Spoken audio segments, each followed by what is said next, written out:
Este es un mensaje del pastor John MacArthur, traducido y predicado en español para el mundo de habla hispana. Abramos nuestras Biblias juntos en el capítulo 24 de Mateo. Mateo capítulo 24. Este gran capítulo es el sermón mismo de nuestro Señor acerca de su segunda venida.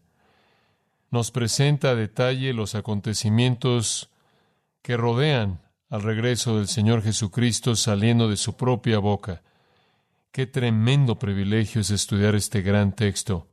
Usted sabe, la gente en nuestro mundo siempre está esperando que venga un mejor día, siempre esperando un mejor tiempo, siempre queriendo ver que se alivien las aflicciones y problemas que plagan a la sociedad humana. Pero el mensaje de la Escritura es que antes de que llegue a haber un mejor tiempo, va a haber un tiempo infinitamente peor. De hecho, la sociedad humana tiene que esperar un tiempo que va a ser más severo que cualquier tiempo que jamás han conocido. Ese tiempo es descrito de manera más bien breve en tan solo un versículo en este capítulo en particular, y quiero que lo observen en el versículo 21. Porque entonces habrá gran tribulación, como nunca la ha habido, desde el comienzo del mundo hasta este tiempo, ni la habrá. En esa afirmación tan breve, el Señor dice que el mundo espera un tiempo que será peor que cualquier otro tiempo que jamás ha conocido. Y el Señor inclusive le da un nombre, gran tribulación. Ahora, esto no es nada nuevo, porque han habido otros profetas, además de nuestro Señor Jesucristo, que también han hablado de este mismo tiempo.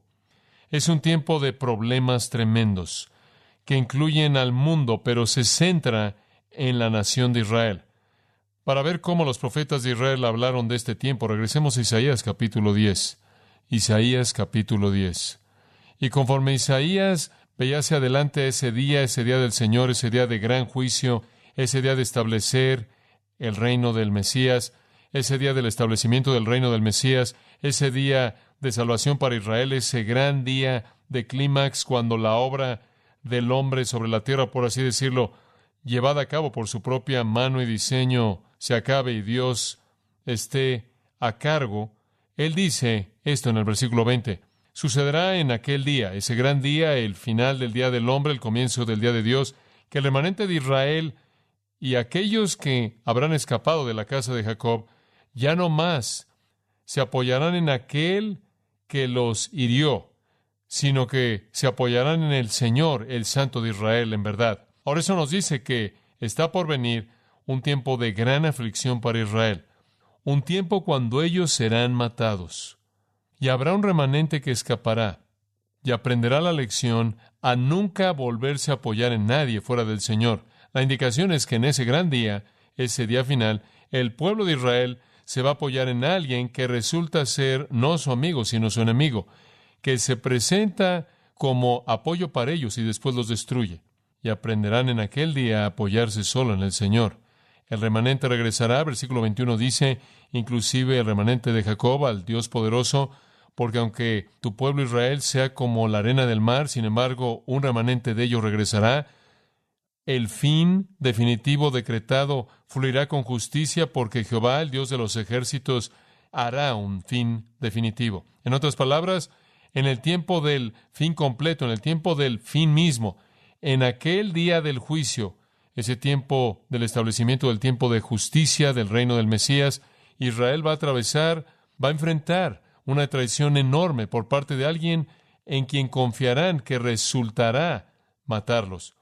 Ellos van a atravesar por un tiempo de gran problemas del cual tratarán de escapar. Ahora veámoslo en las palabras de Jeremías el profeta, capítulo 30, y veamos qué otras dimensiones añade él a los principios conforme él ve este tiempo. Jeremías capítulo 30, versículo 5. Porque así ha dicho Jehová, hemos oído una voz de temblor, de temor y no de paz. Jeremías ve hacia adelante, no ve paz, él ve temblor y temor. Preguntad ahora y ved si un hombre tiene trabajo con hijo. ¿Por qué es que veo a todo hombre con sus manos sobre sus lomos como una mujer con dolores de parto? Y todos los rostros que son pálidos. El dolor humano más fuerte, el de dar a luz a un hijo sin ninguna anestesia, sin ningún cuidado, como de manera normal las mujeres lo hacían en ese entonces. En cierta manera simboliza el dolor de la sociedad en el futuro. Cuando Jeremías ve hacia el futuro, él ve, por así decirlo, en la visión profética, hombres con las manos sobre sus rodillas, por así decirlo, en un dolor agonizante de lo que está por llevarse a cabo. El mundo está en dolor, Israel está en dolor. He aquí, versículo 7 dice, porque aquel día es tan grande que no hay otro como ese. Así como fue en Mateo 24:21, este es un día como ningún otro día, ninguno como ese. Es el tiempo de aflicción para Jacob, pero él será salvo de ese día, porque sucederá en aquel día, dice Jehová de los ejércitos, que romperé su yugo de tu cerviz, y romperé sus ligaduras, y los extraños ya no los esclavizarán, sino que servirán a Jehová su Dios y David, que es un Mesías, su rey, a quien levantaré para ellos. Entonces va a ser un día de gran juicio, un día de gran aflicción, un tiempo de problemas para Jacob, y de ahí va a venir la salvación, y de ahí va a venir el que se levante el Mesías y su reino. Entonces tanto Isaías como Jeremías esperan un tiempo de problemas severos, un tiempo de dolor severo, un tiempo de muerte, un tiempo del cual Israel va a huir para escapar, seguido por el reino del Mesías. Ahora observe el último capítulo de la profecía de Daniel, capítulo 12, en el versículo 1. Y Daniel el profeta habla también del mismo día, y dice en el versículo 1, en ese tiempo se levantará Miguel. Miguel es un ángel, el gran príncipe, que está para los hijos de tu pueblo. La función excepcional de Miguel en la economía de Dios es proteger a su pueblo especial, y Miguel se va a levantar para su protección, porque habrá un tiempo de aflicción como nunca lo ha habido desde que hubo una nación, inclusive hasta ese tiempo. Y en ese tiempo tu pueblo será librado, cada uno de los que están escritos en el libro. Va a haber un tiempo de aflicción de Jacob, dice Jeremías, va a haber un tiempo de problemas, dice Daniel, un tiempo de devastación, un tiempo de limpia, de purga, un tiempo de juicio del cual Dios va a redimir un remanente y va a traer el reino del Mesías. Ahora observe, si es tan amable, Zacarías capítulo 13, versículo 8. Y sucederá en la tierra, de hecho, por toda la tierra, dice Jehová, que 2 partes serán quitadas en muerte y la tercera parte quedará. En otras palabras, va a haber un tiempo en la tierra de Israel cuando 2 de 3 va a morir, y Él va a hacer que la tercera parte pase por el fuego y los refine como la plata es refinada, y los probará como el oro es probado. Invocarán mi nombre y los oiré, y diré, Él es mi pueblo, y dirán, Jehová es mi Dios. En otras palabras, un tiempo de limpia, un tiempo de purga, un tiempo de juicio, un tiempo de muerte para 2 de 3. Una tercera parte es preservada, y son llevados a la conciencia de que el Señor es su Dios. Y este, versículo 14, es el día del Señor.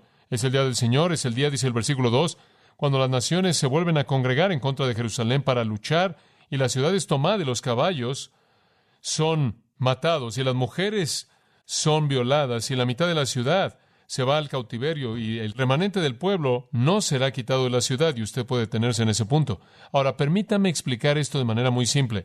Jesús dijo, viene en el futuro un tiempo diferente a cualquier otro tiempo, un tiempo de un horror increíble, indescriptible para el mundo, pero en particular enfocándose en la nación de Israel. Es un tiempo del cual Isaías habló, del cual Jeremías habló, del cual Daniel habló y del cual Zacarías habló. Entonces realmente no es nada nuevo lo que el Señor está diciendo. Él está reiterando lo que fue dicho desde la antigüedad, que viene un tiempo como ningún otro tiempo. Si Israel piensa que ha soportado un holocausto increíble en el pasado, entonces necesitan evaluar lo que los profetas han dicho y lo que el Señor Jesús dijo, que todavía no han soportado lo que van a soportar en el futuro, porque viene un holocausto como ningún otro, y no solo va a impactar a Israel, sino que va a impactar al mundo, y las cosas no van a mejorar, sino que van a empeorar. De hecho, van a empeorar como nunca han empeorado. Sí, apenas previo al peor tiempo de todos, habrá un breve tiempo de paz falsa. Entonces, conforme vemos hacia adelante al futuro, analizando los acontecimientos del Día del Hombre, podemos esperar que va a haber un tiempo de paz falsa, seguido inmediatamente por un holocausto sin descripción y precedentes, seguidos inmediatamente por la venida del Señor Jesucristo. Eso es lo que los profetas han dicho. Eso es lo que Jesús dice, porque en el versículo 29 de Mateo 24, Él dice inmediatamente después de la tribulación, ¿qué sucede? El sol es oscurecido, la luna no da su luz, las estrellas caen y las potencias del cielo son sacudidas, y después aparece la señal del Hijo del Hombre en el cielo. Todas las tribus de la tierra lloran y ven al Hijo del Hombre descendiendo en las nubes del cielo con poder y gran gloria. Entonces este es el tiempo apenas que precede a la venida de Cristo. Ahora es imposible no ver este retrato profético, esta cronología, tan simple como es afirmada aquí por nuestro Señor, por Isaías, Jeremías, Daniel y Zacarías. Un tiempo de gran aflicción, gran problemas para el mundo, centrándose en la nación de Israel, seguida por la salvación de limpieza de Israel, la venida del Mesías, para establecer su reino glorioso y eterno. Entonces aquí Jesús está predicando un sermón relacionado con su segunda venida. Es un sermón no solo acerca de su segunda venida, la cual aparece en el versículo 29, sino también acerca del tiempo antes de eso que él mismo llama en el versículo 21, la gran tribulación. Ahora, ¿qué dio a luz este sermón? ¿Por qué él está predicando este sermón y a quién le está predicando aquí en el capítulo 24? Permítame decirle por qué. Jesús ha entrado a la última semana de su vida terrenal. El viernes va a morir. Entonces a él no le queda mucho tiempo. Él pasó todo el día en el templo. Él lo limpió el martes. Expulsó a los cambistas y a los compradores y a los vendedores y lo limpió externamente. Y una vez que lo había limpiado el martes, entonces él podía regresar ahí y no ser contaminado por él. Entonces él hizo eso. Él tomó a sus discípulos y él enseñó todo el día. La enseñanza fue pública para comenzar, conforme él le enseñó a la multitud que se había congregado en el lugar debido a la semana de la Pascua. Pero después de algo de su enseñanza, los líderes de Israel estaban enojados y entonces lo detuvieron ahí y comenzaron a hacerle preguntas. La primera de las cuales fue, ¿por qué autoridad haces estas cosas? ¿Quién te dio permiso de enseñar como estás enseñando y hacer lo que estás haciendo? Y eso lo involucró en un diálogo que siguió para el resto del día con estos líderes judíos falsos. El resultado de ese diálogo, básicamente, fue una oportunidad para que él expresara el hecho de que Dios ahora estaba haciendo un lado a Israel. Durante siglos, la nación de Israel había sido la guardiana de la palabra de Dios, la protectora de la verdad de Dios. Pero todo eso iba a cambiar, porque Dios iba a quitarles el reino y se lo iba a dar a un pueblo que era más digno que ellos. De hecho, él dijo eso en el capítulo 21, versículo 43. De una manera tan explícita como podía ser dicho. El reino de Dios será quitado de vosotros y será dado a una nación que dé frutos de él, un pueblo que dé frutos de él. Él estaba diciéndole a los líderes judíos religiosos, ustedes ya no van a ser llamados más el pueblo de Dios en el sentido nacional. Ya no van a ser guardianes de la verdad de Dios. Ahora, como aprendemos en Romanos 11, esto fue únicamente un hacerlos a un lado temporalmente, no obstante, los hizo realmente a un lado. Él les dice, el reino será dado a un pueblo que produzca frutos apropiados. Y después en el capítulo 22, recuerda, también en su encuentro con los líderes, él les dio una parábola acerca de una boda en la que un rey hizo una fiesta para su hijo en la boda y todos los invitados que simbolizan a Israel se rehusaron a venir. Y en el versículo 7 dice, cuando el rey oyó eso, capítulo 22, él se enojó, envió sus ejércitos, destruyó a esos homicidas y quemó su ciudad. En otras palabras, Dios va a entrar en juicio en contra de un pueblo que se rehusó a venir a la fiesta de bodas de su hijo. Y después en el versículo 9, él le dijo a sus siervos, id a las carreteras y a tantos como halléis, traedlos a las bodas. Y entonces un nuevo pueblo es traído para que sean los guardianes especiales de la palabra de Dios y la verdad de Dios. E Icabod, la gloria se ha ido, está escrito por un tiempo en la nación de Israel. El resumen de esto viene al final del capítulo 23, versículo 37. En el último sermón público de Jesús, su último mensaje para el pueblo de Israel, su palabra final para los líderes religiosos, oh Jerusalén, Jerusalén, tú que matas a los profetas y apedreas a los que te son enviados, ¿cuántas veces quise congregar a tus hijos como la gallina reúne a sus polluelos bajo sus alas y no quisisteis? He aquí vuestra casa os es dejada desierta. Arruinada, desierta, esa es la afirmación final de juicio para Israel por el rechazo del Mesías. Se acabó. Él los ha condenado a sus líderes, y al condenar a sus líderes ha condenado a todo el pueblo, toda la gente que sigue a los líderes. Y ahora dice, su casa queda desierta. Y Icabod, la gloria se está yendo. Dios se está apartando a otro pueblo, dejando a Israel. Pero me da tanto gusto que el sermón no terminó con el versículo 38. En el versículo 39 él dijo, porque os digo, a partir de hoy no me veréis hasta que digáis, bendito es el que viene en el nombre del Señor. Esa es una frase mesiánica. Cuando Jesús entró a la ciudad y clamaron, Hosana al Hijo de David, dijeron, bendito es el que viene en el nombre del Señor. Esa es una afirmación mesiánica. Él les dice, no me volverán a ver hasta que me reconozcan como su Mesías. Eso nos da mucha esperanza, ¿verdad? Porque eso nos dice que aunque Israel es dejada desierta y aunque la nación es dejada desierta debido al rechazo del Mesías. Viene un día cuando de hecho ellos van a reconocer a su Mesías y van a decir, bendito es el que viene en el nombre del Señor. Eso es lo que Zacarías vio cuando él dijo, mirarán a aquel a quien traspasaron y llorarán por él como se llora por un unigénito. Entonces sí, la casa de Israel es desierta, pero sí hay un futuro, hay un tiempo futuro cuando ellos van a reconocer a su Mesías. Ahora usted tiene que imaginar a los discípulos en este punto porque están escuchando todo esto. Oyen el sermón, el cual devasta el sistema de religión en Israel. Ellos ven a Jesús limpiando el templo y saben que Él está llevando a un fin ese sistema malo, hipócrita. Ellos lo oyen hablando acerca de la destrucción en el capítulo 24, versículo 2. Cómo el templo va a ser destruido y cómo no va a quedar una piedra sobre otra piedra y que todo va a ser derribado. Eso es exactamente lo que sucedió. Exactamente a la letra, al pie de la letra. Y entonces lo ven que entran con todas estas afirmaciones acerca de devastación y destrucción. ¿Les molesta esto? Realmente no. Porque como señalamos en nuestro estudio previo, recordará usted que si algún discípulo era un estudiante de la Escritura, él sabría que en el gran reino del Mesías iba a haber un nuevo templo, el templo de Ezequiel 40 al 48, ese templo glorioso. No este templo construido por un no judío, un rey idumeo llamado Herodes, sino un templo que tenía las cualidades de ese templo glorioso visto en Ezequiel 40 al 48. Entonces, ellos no habrían tenido un problema con que él derribara el templo. Ellos no habrían tenido un problema con que él devastara la religión hipócrita. Los profetas dijeron que eso iba a pasar. Los profetas dijeron que la nación tenía que ser purificada. Entonces, cuando oyen a Jesús decir, este templo va a ser derribado y no me van a volver a ver hasta que digan, bendito es el que viene en el nombre del Señor. Su idea es que va a derribar ese templo rápidamente y va a regresar en su presencia mesiánica plena para establecer su reino, porque ellos no veían espacio alguno entre la primera y segunda venida. Los profetas del Antiguo Testamento no delinearon una primera venida, mucho tiempo, y después una segunda venida. Ellos simplemente presentaron todo de una vez. Esa es la razón por la que el tiempo entre la primera y segunda venida es conocido como un misterio, no revelado en el Antiguo Testamento. No vieron que había una primera venida, regresar al cielo, miles de años después una segunda venida. No, lo vieron todo de una vez. Su escatología decía, el Mesías viene, el Mesías juzga a sus enemigos y a los impíos, el Mesías limpia a Israel, Él limpia el templo, Él congrega a los elegidos y Él establece su reino. Y entonces podían ver todo esto sucediendo en días o semanas. Y yo creo que al final del capítulo 23 y al final de este sermón, ellos tenían una esperanza más grande del reino de lo que jamás habían tenido en toda su experiencia con Jesús, porque lo han visto llegar montado a la ciudad, oyendo los aleluyas y los hosanas, y bendito es el que viene en el nombre del Señor, de la multitud.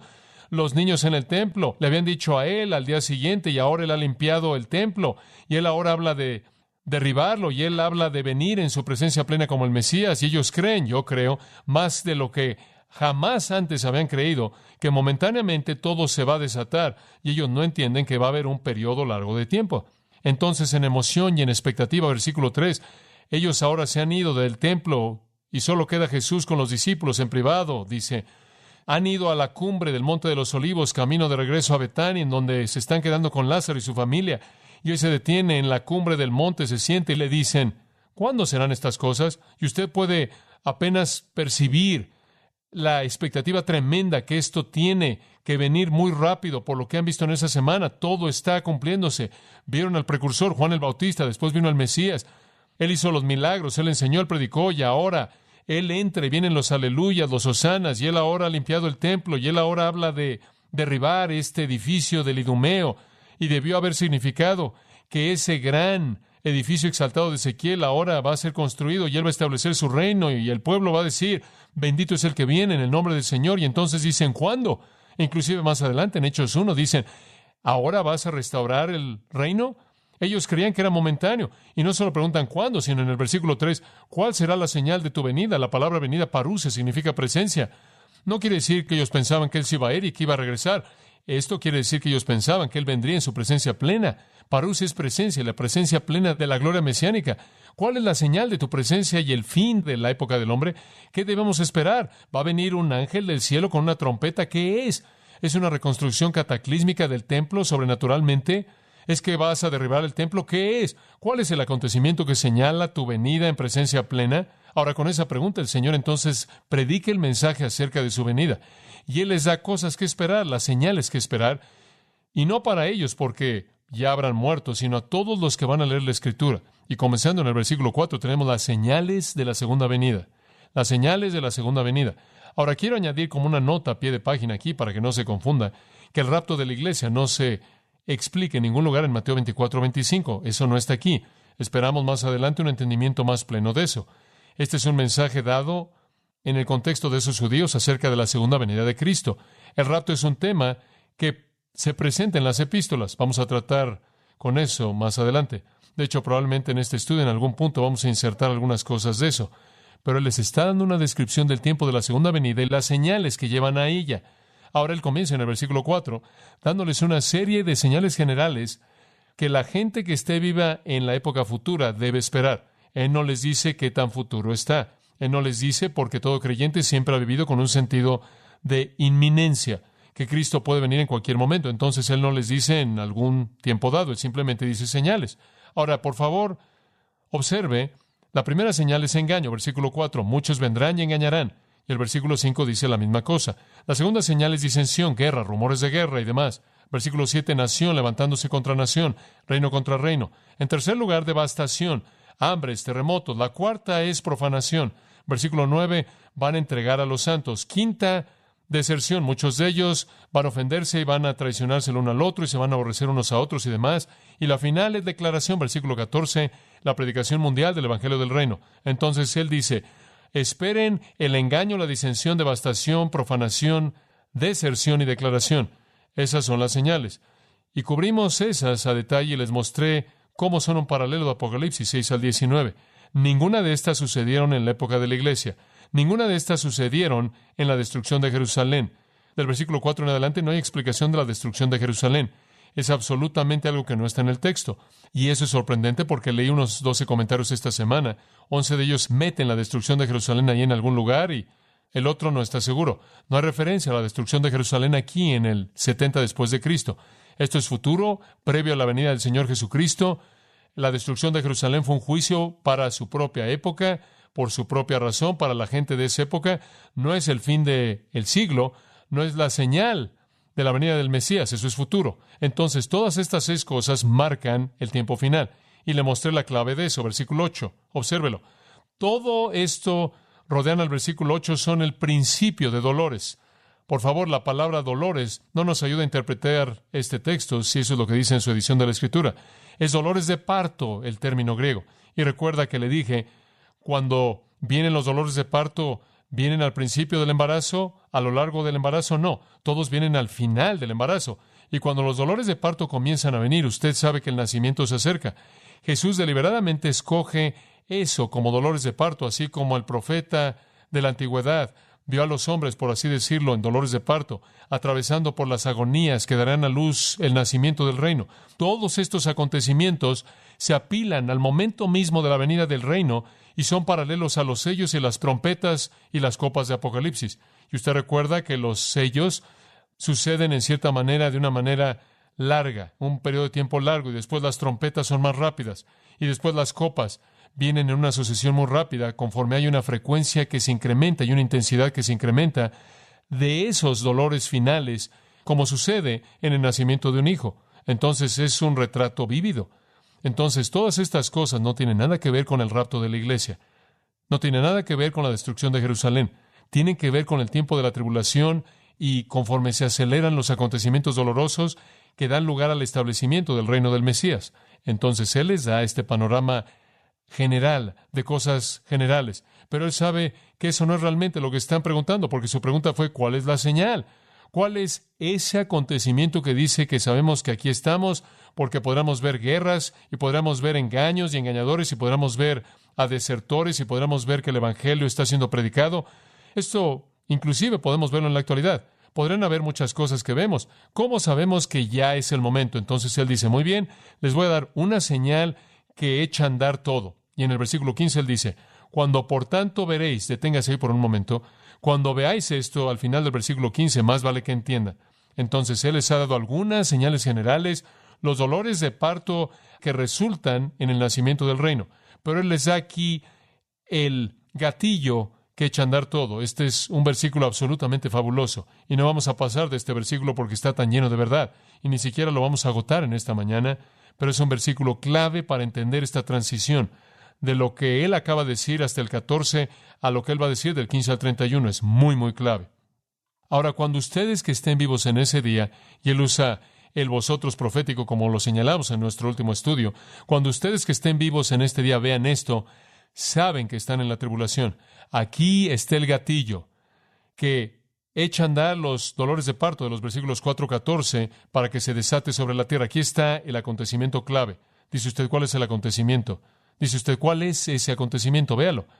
Por tanto, cuando veáis en el lugar santo la abominación desoladora de que habló el profeta Daniel, el que lee, entienda. Esa es la señal. Ahora, regresemos a Daniel 11. Quizás voy a entrar en mayor profundidad en esto para que pueda entender a dónde vamos. Ahora, en Daniel 11 conocemos una personalidad muy importante. La llamamos el anticristo. Él es llamado aquí el rey voluntarioso, el rey que hace lo que quiere, que no considera el deseo de las mujeres ni a ningún dios. Él se exalta a sí mismo sobre todos, versículo 37, y su patrimonio será los honores. Él honra al Dios de las fortalezas, el Dios del poder y demás. Y esta es una descripción del gran anticristo, el gran rey voluntarioso que hace lo que quiere, que él manifiesta su odio hacia el Dios verdadero y a su Cristo, y él establece su propio poder y su propia fortaleza. Y lo que sucede si usted une el retrato bíblico es que en Daniel 2 vemos que habrá en el tiempo final un levantamiento del Imperio Romano antiguo. La forma final del Imperio Romano tiene 10 dedos y Roma es reconstruida en términos territoriales. El antiguo Imperio Romano ocupaba la Europa occidental y parte de la Europa oriental también, claro, pero en la nueva forma final el Imperio Romano, el cual es aplastado por la venida del Mesías, se manifiesta en esta gran imagen. La forma final de 10 dedos, esta representación de 10 dedos del Imperio Romano, la cual es aplastada por el Mesías, quien es llamado la piedra no cortada por manos. Entonces el Mesías viene y aplasta una confederación final de 10 naciones, la cual es como el Imperio Romano antiguo. Pero eso va a suceder a partir de ese sistema, de acuerdo con Daniel y de acuerdo con el libro de Apocalipsis. A partir de ahí se va a levantar un gran líder. Y este hombre se va a levantar de esa confederación europea y él se va a volver el Salvador para Israel. Él va a ser aquel que es el protector de Israel. Van a hacer una alianza con él, como lo veremos en un momento, para su propia protección en contra de la alianza árabe-rusa, la cual vendrá en una forma final, como Ezequiel 38 la describe, y viene en contra de ellos. Lo hacen para su propia protección. Él, por cierto, es aquel de quien se habla en Isaías 10, quien es aquel en quien se apoyan, quien los hiere, porque en medio de esa alianza Él los destruye. Israel ha hecho una alianza con este hombre, Él está en control, las potencias del mundo vienen en contra de Israel, como se describe en el capítulo 11 de Daniel, es descrito a detalle. En el tiempo del fin, versículo 40, el rey del sur viene, el rey del norte viene, todas estas potencias entran y vienen noticias del este, ese gran ejército del este.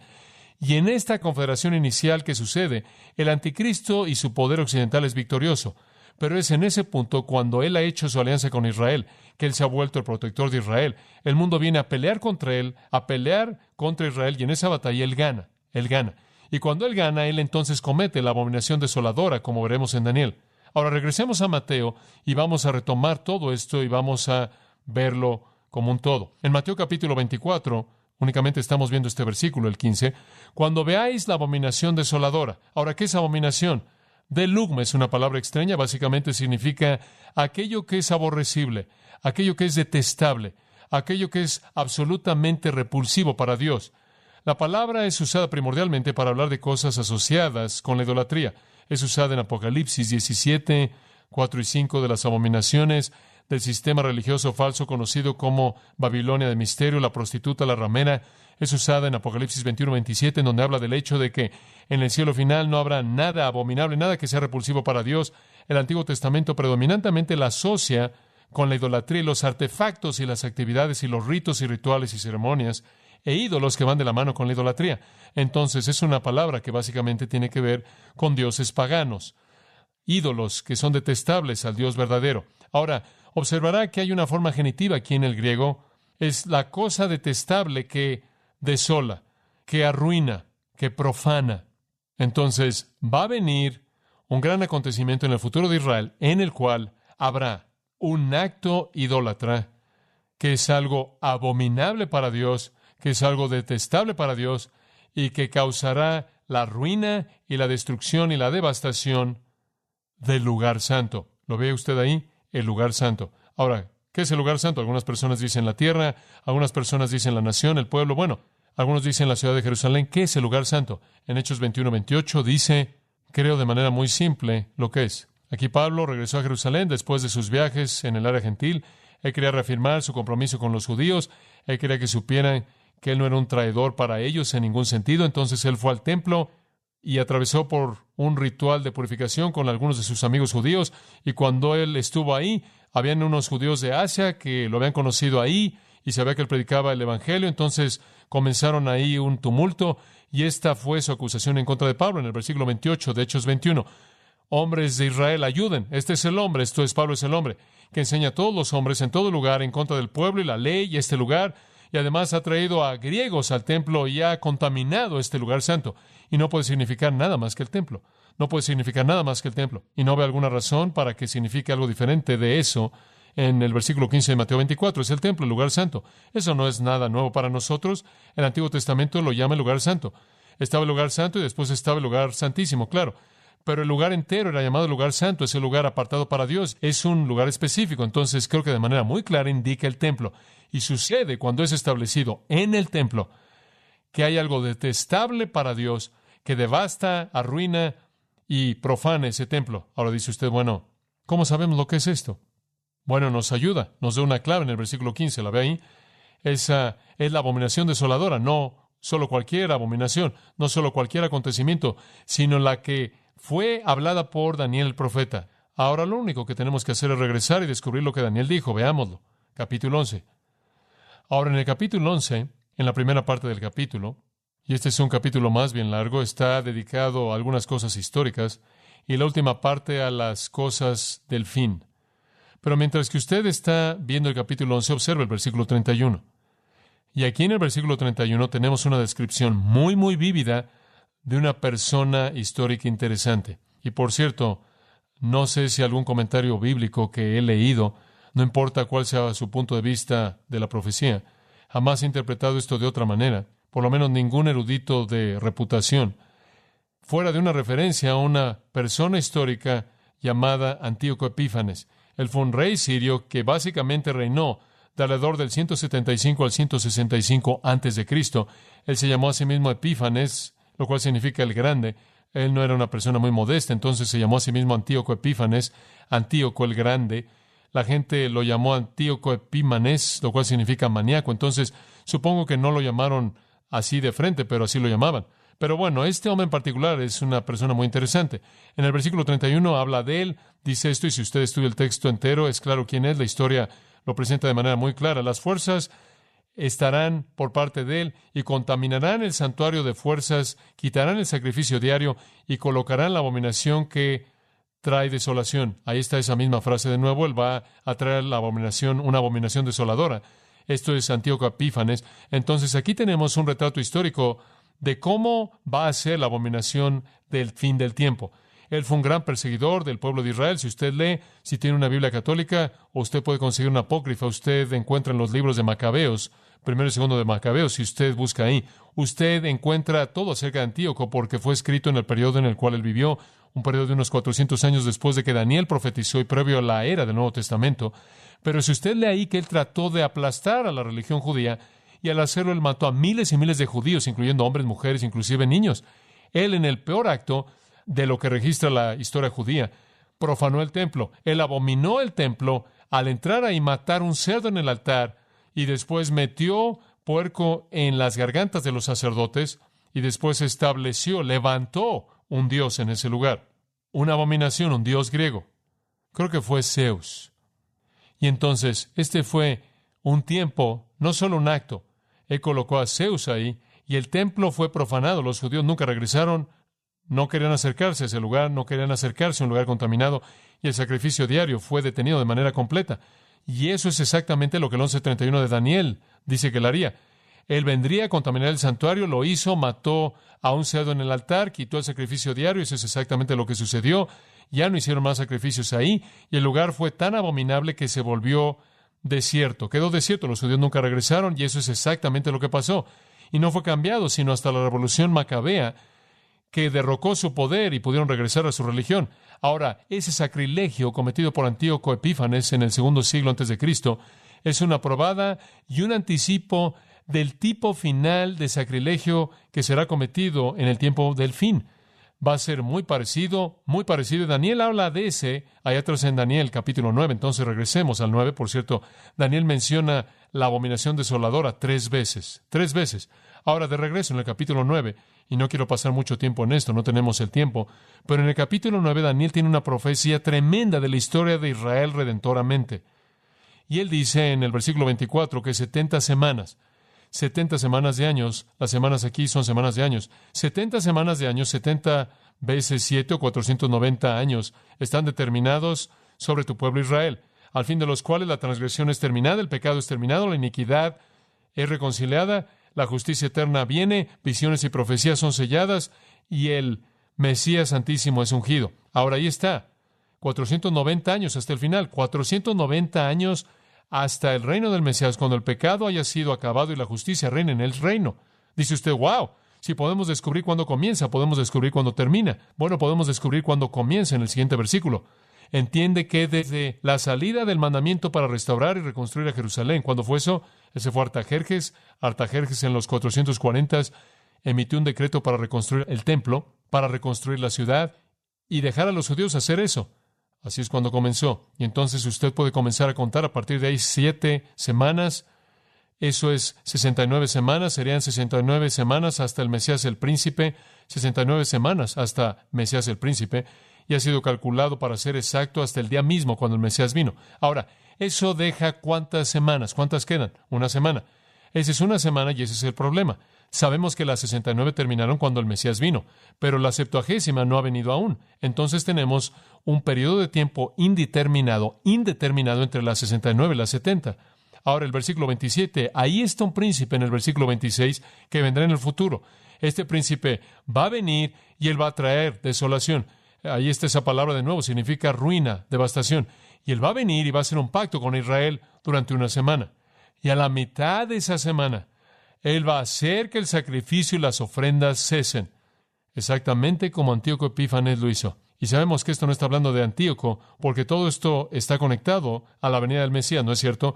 Todo esto está conectado al fin del pecado, y al fin de la transgresión, y al fin de la iniquidad, y al traer la justicia eterna y a la unción del Santísimo y el tiempo del reino. Entonces, va a ser en la segunda venida. Pero él va a llegar a la mitad de esos 7 años, los cuales van a ser 3,5 años, 42 meses, 1,260 días. Va a causar que el sacrificio se detenga y después él va a traer la abominación que va a traer la desolación. Ahí está la abominación desoladora. Y él va a hacer esto hasta la consumación y entonces aquello que está determinado será derramado sobre el desolador. En otras palabras, él lo va a hacer hasta el fin y el juicio final de Dios. Entonces el gobernante futuro, el príncipe, el rey voluntarioso, el cuerno pequeño, el anticristo, la bestia del mar, como usted lo quiera llamar, el hombre de pecado, el hijo de perdición, varios términos, él va a venir, él va a hacer un pacto con Israel durante esa semana final. Entonces lo que usted tiene es la venida de Cristo y apenas antes de eso usted tiene un periodo de 7 años. Ese periodo de 7 años es iniciado cuando Israel hace un pacto con este príncipe, este rey, quien es el líder de la Confederación Occidental, que será un protector para Israel. A la mitad de la semana, él se vuelve en contra de Israel, detiene sus sacrificios, levanta un ídolo en medio del templo, detiene toda su adoración, los hace adorar este Dios falso, este ídolo falso, abomina el lugar de tal manera que termina en ruina y los judíos no se acercan. Ahora vaya al capítulo 12 de Daniel. Escuche con mucha atención en estos últimos momentos. En Daniel capítulo 12, versículo 11, por favor, él lo vuelve a mencionar. Desde el tiempo de que el sacrificio diario se ha quitado, ahí está la abominación desoladora, y la abominación que causa desolación es establecida. Observe ahí, es establecida, no sucede en un momento, se vuelve permanente. Esa es la razón por la que Mateo 24:15 dice, será establecida en el lugar santo. No es algo momentáneo, es algo establecido ahí. Lo que es una abominación que arruina el lugar y es hecha permanente ahí, se queda ahí. Entonces, desde el tiempo en el que el sacrificio diario es quitado y la abominación desoladora es establecida, habrán 1,290 días. Dice usted, espera un minuto, desde el momento de la mitad, 1,290 días, esos son 30 días más de los 3,5 años. ¿De dónde salieron los 30 adicionales? Apocalipsis 12:6 dice que habrán 1260 días. Daniel dice 1290 días. ¿Por qué la diferencia? Creo que la mejor explicación es que es en esos 30 días después de que la tribulación ha terminado, que el Señor, cuando Él venga al Monte de los Olivos, como dice en Zacarías, crea un gran valle en el cual todas las naciones del mundo son congregadas y juzgadas. Y yo creo que Daniel nos ha llevado 30 días más para darnos ese tiempo en el cual se llevará a cabo el juicio de las naciones descrito en Mateo 25, conforme el juicio de las ovejas y los cabritos se lleva a cabo, en el cual todas las personas que todavía estén vivas en la tierra al final de la tribulación estén congregadas para que sean juzgadas por el Señor, para determinar si van al cielo o al infierno. Y es en ese periodo de 30 días, el cual vemos aquí en Daniel, que es añadido al texto de Apocalipsis. Además, vea el versículo 12. Bienaventurado es el que espera y llega a los 1335 días. Ahora tenemos 45 días más. La gente bienaventurada va a durar 45 días más. Digo, si usted está ahí, entonces la implicación aquí es que un juicio ocurre en el periodo de 1290 días, y eso es lo que creo que está siendo descrito. Hay un periodo de 30 días ahí, durante el cual ese juicio de las naciones se lleva a cabo. Bienaventurados son aquellos que entran a los siguientes 45 días. ¿Qué es eso? Creo que el siguiente periodo de 45 días, que llega a ser 1335, es un tiempo de transición para el establecimiento del reino. El Señor establece su trono en Jerusalén. El Señor nos establece en lugares para gobernar, en lugares de representación, como emisarios por todo el mundo, y Él establece su reino. Comienza a traer a las naciones a Él, comienza a diseminar las reglas y los principios para el milenio mesiánico, y ese es el periodo de 45 días. Entonces Daniel ve la abominación desoladora. Después Apocalipsis nos lleva a 1260 días al fin de la tribulación, 30 días más para el juicio de las naciones, 45 días más para el establecimiento del reino milenial, y de ahí al reino. La profecía es tan explícita.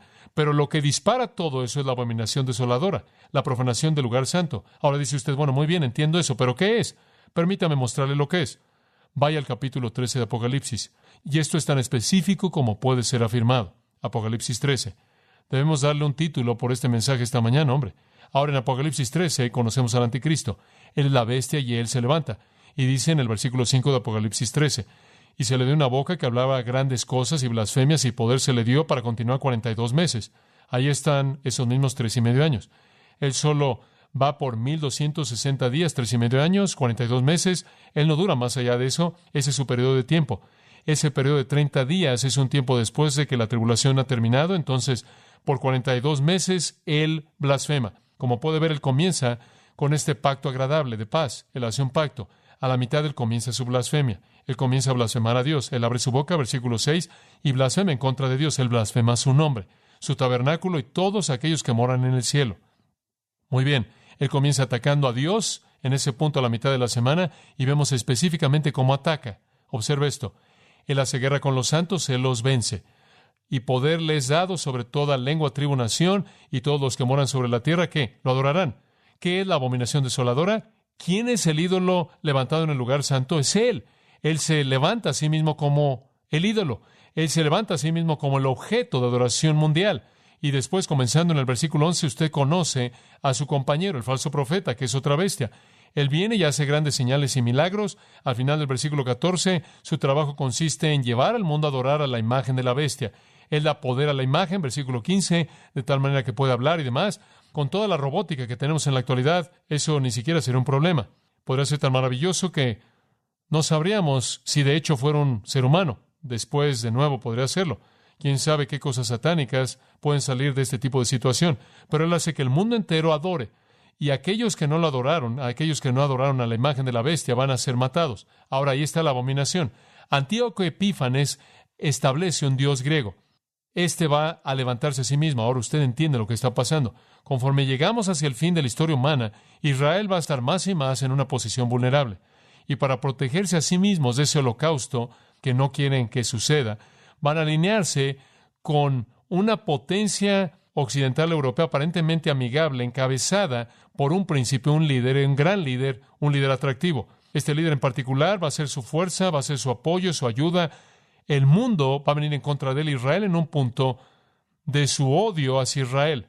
Él los va a derrotar y en ese momento él va a mostrar su corazón real y él también va a apoderarse de Israel. Él va a profanar su lugar santo. Ahora, habiendo derrotado al mundo y habiéndolos tenido a todos a sus pies, Él se levanta a sí mismo para ser adorado. Él se vuelve ese Dios de todos dioses que el mundo debe adorar y establece la abominación desoladora.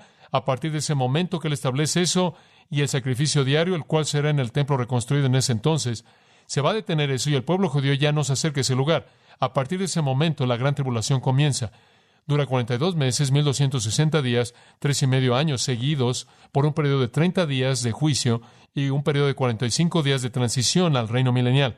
Ahora, quizás hay otro pasaje que usted debería considerar, y es claro, la referencia de Pablo a este hombre, haciendo esto en 2 Tesalonicenses, en donde él dice que vendrá, en el versículo 4, exaltándose a sí mismo sobre todo aquello que es llamado Dios o que es adorado, de tal manera que, como Dios, se siente en el templo de Dios, mostrándose como Dios, y él viene en el versículo 9, con obra de Satanás, con todo poder, señal y maravillas mentirosas y engaño de injusticia y demás. Entonces él viene y de hecho se levanta como Dios. Ahora, esa es la abominación desoladora.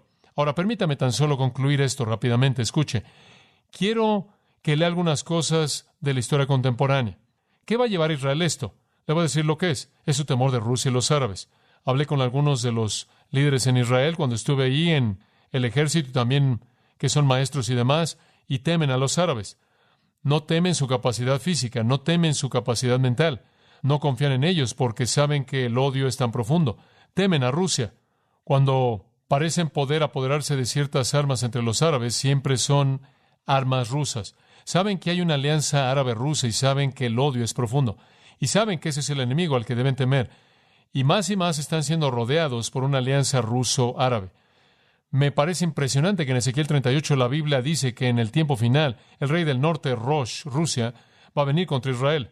Y aliado junto con el rey del norte será Persia. Ahora, la Persia antigua ocupa el territorio de 2 naciones contemporáneas, Irán y Afganistán. 5 años atrás no podía entender cómo Afganistán encajaba en esto. Ahora sé cómo.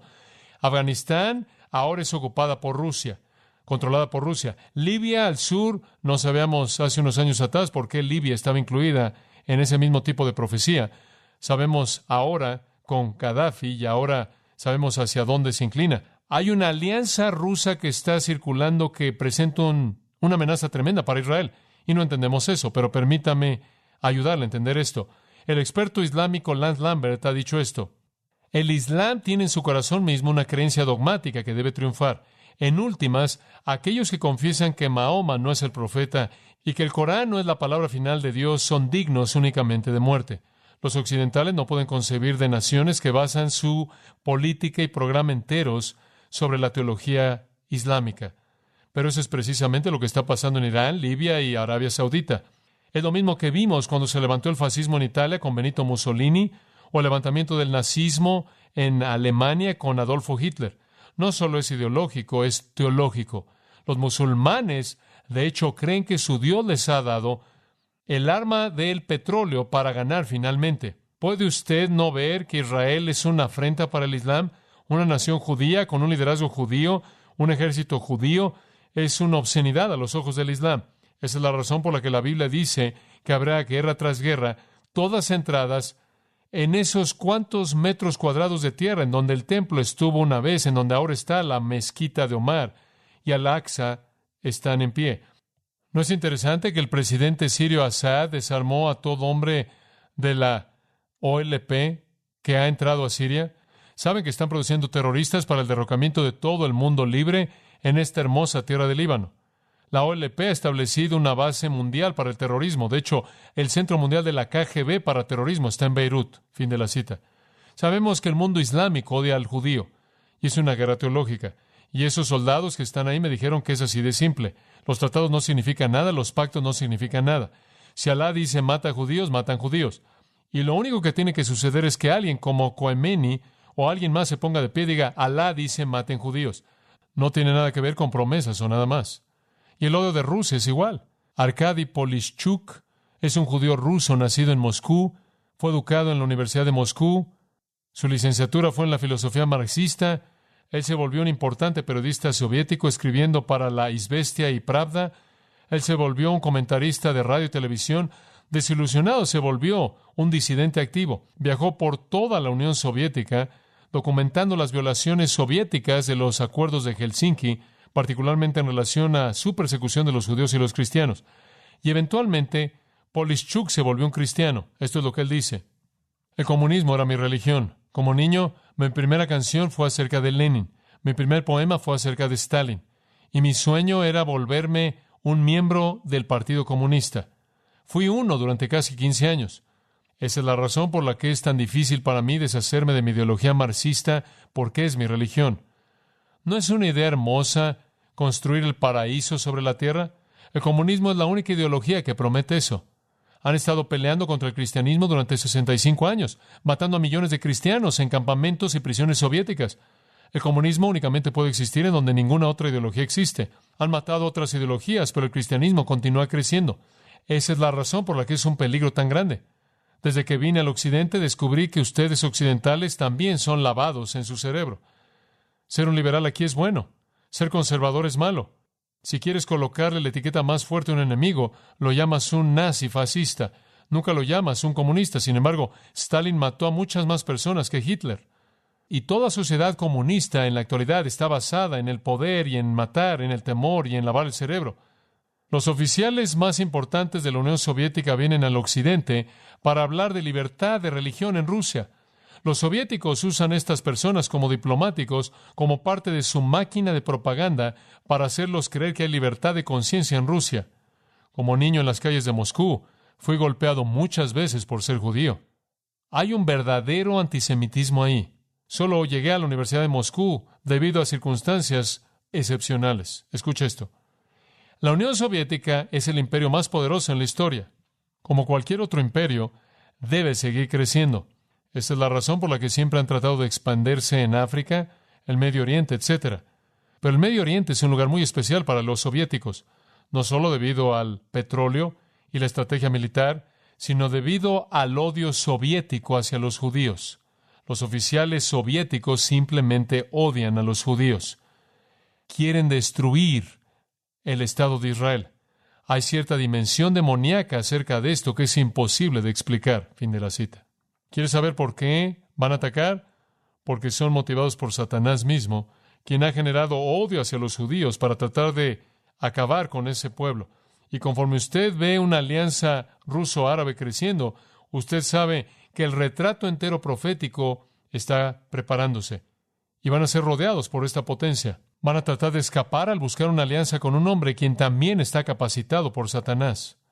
Creen que han encontrado seguridad y él resulta ser un traidor. Devasta y destruye a las naciones del mundo, incluyendo a Israel, se levanta a sí mismo como Dios y eso da lugar a la tribulación. Ahora, una vez que ese gatillo se ha jalado, ¿cuál debe ser su reacción? Ese es el sermón para el próximo domingo. Oremos. Permítame tan solo decir esto y gracias por darme un momento adicional esta mañana para terminar esto. Pero antes de que terminemos con una oración final, solo quiero que se queden ahí en donde están por tan solo un momento y muestren cortesía a los que les rodean, que puedan estar distraídos. Solo quiero que se den cuenta de que, habiendo dicho todo esto, es importante que usted en su propio corazón esté preparado para enfrentar el futuro. Y eso solo puede ser hecho mediante la fe en Jesucristo. Estos son pensamientos que deben calibrar nuestras prioridades para el día en el que vivimos. Y espero que ese enfoque calibrado primero sea su relación con el Dios vivo mediante Cristo. ¿Y qué está haciendo con su tiempo y talento y en dónde está invirtiendo su vida en los días venideros para la gloria de Dios? Usted ha escuchado a John MacArthur, maestro bíblico de gracia a vosotros. Para más información y acceso gratuito a todos los mensajes de John, así como una lista de libros incluyendo la Biblia de estudio, visite la página web en gracia.org. Gracia a vosotros y el pastor John MacArthur se reservan toda protección y derecho de autor bajo la ley que esté vigente. La información de derecho de autor está disponible en gracia.org, que incluye instrucciones para limitar la duplicación de este archivo digital. Gracia a vosotros es una organización sin fines de lucro, dedicada a desarrollar recursos desde las enseñanzas del pastor John MacArthur, las cuales ofrecen la verdad de las Escrituras. Por otra parte, su apoyo en oración y sus donaciones al ministerio nos ayudan a lograr este propósito para equipar a miles de personas de habla hispana. Si desea hacer una donación o ofrenda, puede hacerlo utilizando su tarjeta Visa, Mastercard, Discovery o American Express, ingresando a gracia.org, y si vive en Estados Unidos o Puerto Rico, también puede llamarnos al 1-866-5-GRACIA, esto es, 1-866-547-2242. Recuerde, desde cualquier lugar puede ingresar a nuestra página web en gracia.org. Y de antemano, gracias por su apoyo.